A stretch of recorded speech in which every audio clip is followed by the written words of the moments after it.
Bom dia, irmão. Boa tarde, boa noite. Eu estou aqui mais uma vez na missão de falar mais um versículo da palavra de Deus.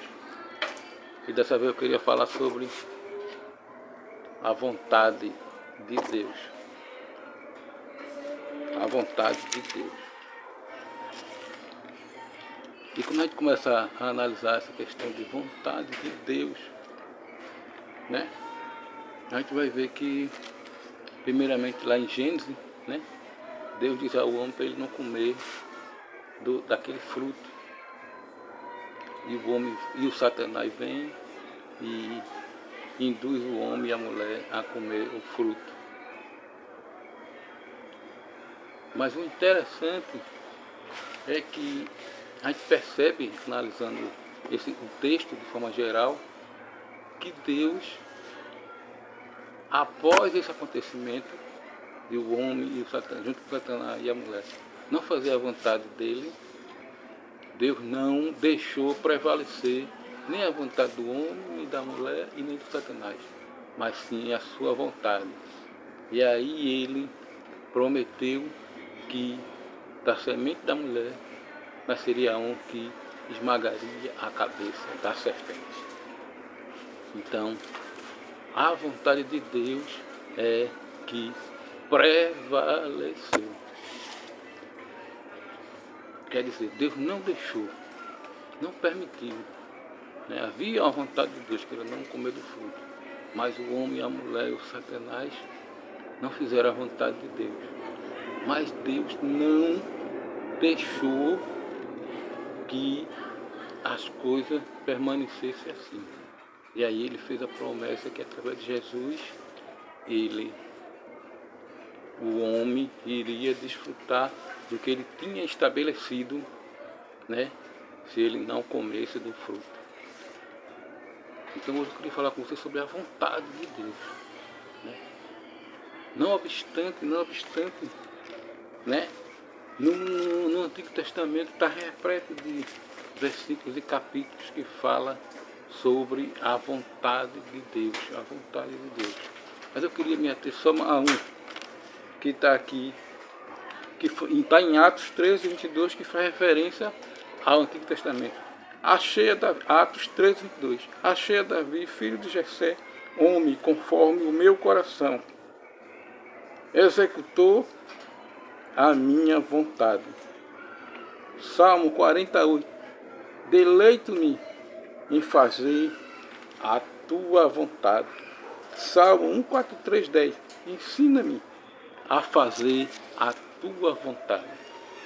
Veja, o salmista pedindo a Deus, né, orando a Deus, ensina-me a fazer a tua vontade.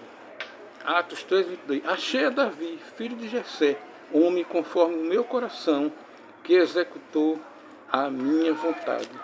Salmo 48. Deleito-me em fazer a tua vontade, ó Deus. Eu queria falar a você sobre a vontade de Deus, né? Não obstante, quando o Senhor Jesus esteve aqui, né, o Satanás novamente queria que ele fizesse a vontade dele, como ele fez com Adão, como ele fez com Eva. Não é verdade? Pediu que ele adorasse a ele. Só Jesus disse, não é assim não é a sua vontade não. Está escrito que só o Senhor adorarás, só a ele servirás. Né? Pediu que Jesus, mandou que Jesus pulasse, que o anjo vinha tal, né? Criou uma interpretação das Escrituras. Jesus disse, não tentarás o Senhor teu Deus. Né? Então Jesus não fez a vontade de Satanás.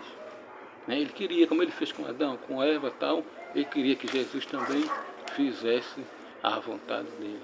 Mas não. E Jesus, quando vai ensinar os seus discípulos, ele ensina, na oração do Pai Nosso, ele ensina. No final, diga, seja feito a tua vontade. A tua vontade. No Getsemane, né? Jesus diz, Pai, se for possível, passa de mim este cálice. Todavia, seja feita a tua vontade. A vontade de Deus, a vontade de Deus deve prevalecer.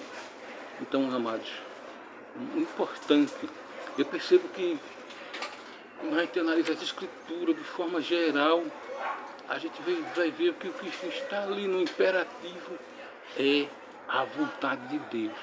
A vontade de Deus, a vontade de Deus, né? E muitas vezes na história do povo de Israel, do povo de Deus, o povo sofreu por não fazer a vontade de Deus, né? A vontade de Deus. Como eu falei, né, do inimigo Satanás com Adão e Eva e com Jesus, né?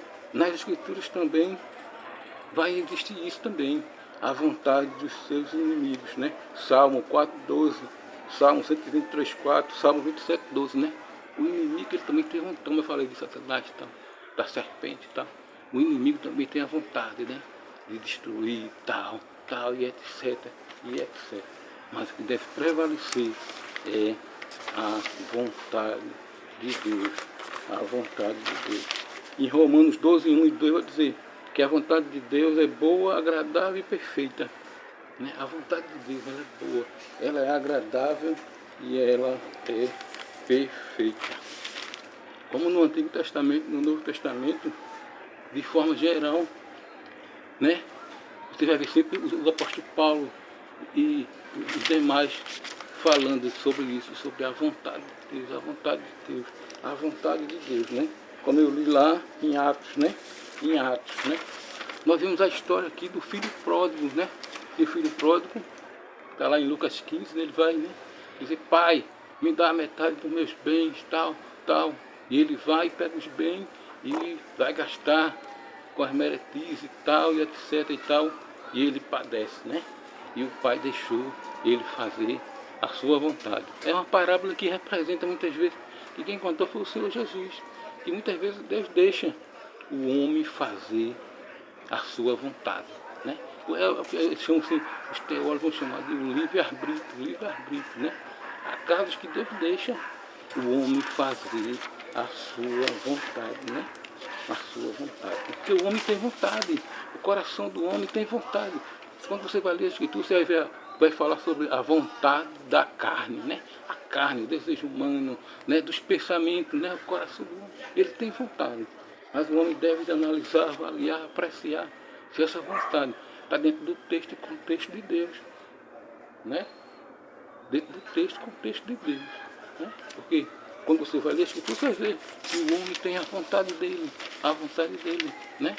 Os pensamentos dele. Existe a vontade da carne, e a vontade da carne.